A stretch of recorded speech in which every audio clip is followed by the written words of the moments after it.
prayer is a part of meditation?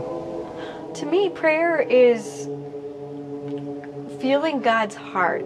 Prayer plays a very important role in our spiritual practice. Prayer is one's way of connecting to God. I experience my life as constant prayer. And relating it somehow to the world that they're experiencing. You know, to me, prayer is just really connecting with God.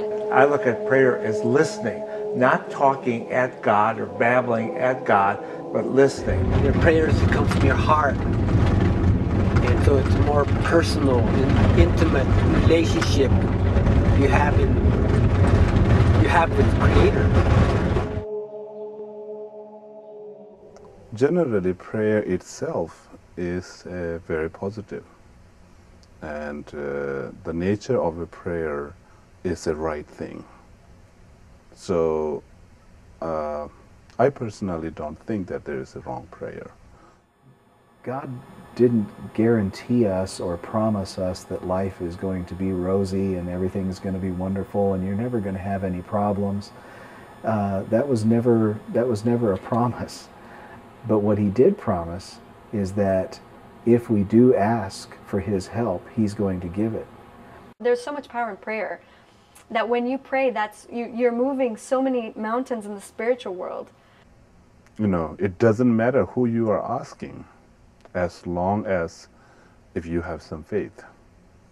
Prayer is one's way of connecting to God and relating it somehow to the world that they're experiencing. The important part of prayer is not the words, it's the feeling. You feel. That's when the prayer, you can rest assured the prayer has been answered. When you begin to feel the joy of it, of your intention being answered already. Prayer works, definitely. How it works, sometime, I don't know, there's no rational, you cannot rationalize how prayer works.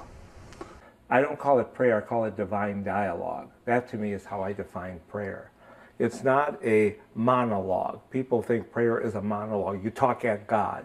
You never shut up long enough to hear.